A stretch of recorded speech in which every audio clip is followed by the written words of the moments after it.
we walked to and from school, and we had a neighborhood full of kids, and my friends were in my classes, and my teachers were fabulous. It was my neighborhood school. At the time, we lived about 2 blocks away, and we walked to and from school. So elementary school, I think, is where you start making your friends.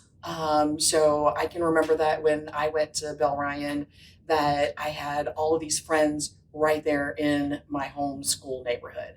I don't think that the kids can find that necessarily today because of a lot of busing that goes on. But when I was a kid, I just walked to school. When I started kindergarten, the United States had 48 states, and so there were 48 stars on the flag. And then Hawaii and Alaska were added as states, so Alaska was added first, and we got a new flag in January, I think, of 1957, and there were 49 stars. And then when Hawaii was added, it became the 50th state, and so our flag had 50 stars on it, so they changed the flag while it was there. President Kennedy was assassinated, and at Columbian we didn't have a cafeteria, so you could either bring your lunch or go home for lunch. And I remember going home for lunch and hearing about it, and actually the school closed. It was optional, and we didn't go back that day. I don't really remember things like that from when I was a little kid. I think that as far as the biggest thing that I can really remember and being part of Belle Ryan, was 9/11. And when 9/11 hit, I was a parent that was also a foster mom. And so I had kids at home, that I had to be able to talk to about that kind of thing. And I can just remember, that all of my kids were up at Belle Ryan, and I'm seeing this happening, through the TV. That is very interesting. I grew up in a very much of a melting pot kind of neighborhood, so school integration, my school was very integrated in some respects and not at all in others. So we had a variety of cultures in my neighborhood.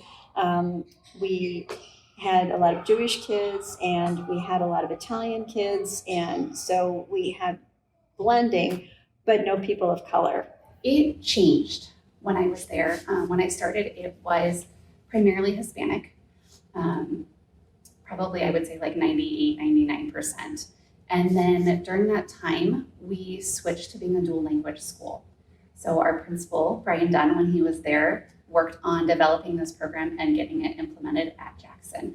And as that program moved up through the grade levels, we definitely started to see a shift because people wanted to bring in their kids.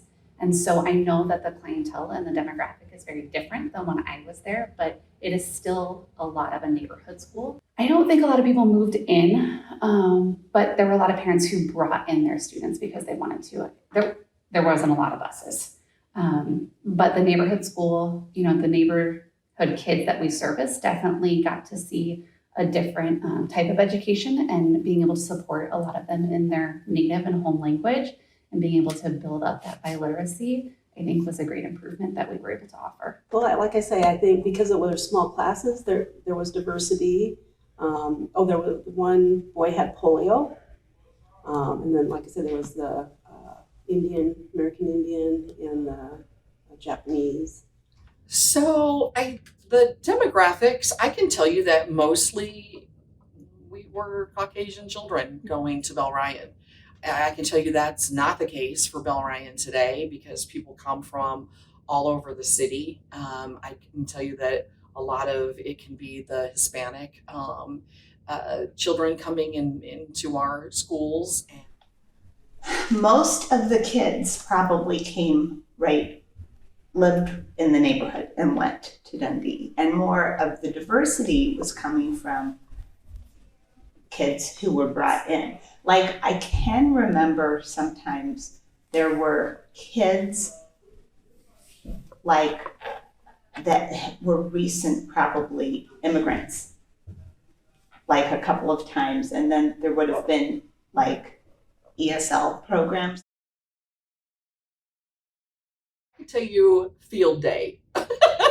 You know, when you get to be outside and interact and have all of those sport related things. My fondest memory of Rose Hill was getting to give a speech. And I was in 6th grade, and they were planting some trees at my school. And so I got to write a poem for this tree planting. And we had talent shows, and I think those were in the winter, and it was really fun to get to be in the talent show. When you think about a kindergartner walking down 42nd, crossing 42nd, walking down Leavenworth, and when we got to, I think it was 38th was the cross street, there was actually an underpass that's no longer, it's filled in now today. And my one kind of fun memory of the underpass is when I was in 1st grade, it flooded, and the 6th grade safety patrol boys had to carry us across. So one of the things that we did is I planned an event at Belle Ryan where before the school got demolished, people could come in. We had things from the TAC building so that way they could look at like old pictures, different things that, you know, were in the archives. I love the fact that it became this new building. The old building had all of this, you know, great maybe architectural thing. Like I can remember going downstairs and under the building to be able to have like our you know, holiday programs. And beautiful building. It's wonderful. You know, the way they have it set up. There's so much space. There's these great classrooms. But for 3rd grade, I think the city of Omaha had busing happening that would bring over the years students into Dundee who didn't live in the neighborhood all the years that I was there. And then just for the 3rd grade year, in my instance, and I have one younger sister, 3 years younger, in her instance as well, we were bused. So that's what I remember the most, that there were 2 boys that I was waiting for the bus to and from. And I mean, that was a little weird to me, like that I was with these boys. But I mean, I honestly don't, when I think back to my elementary school years, 3rd grade, Miss Palmisano at Howard Kennedy. And I'm still trying to find, oh wait, yeah. And it does say, see, in my book, it says Howard Kennedy School right there.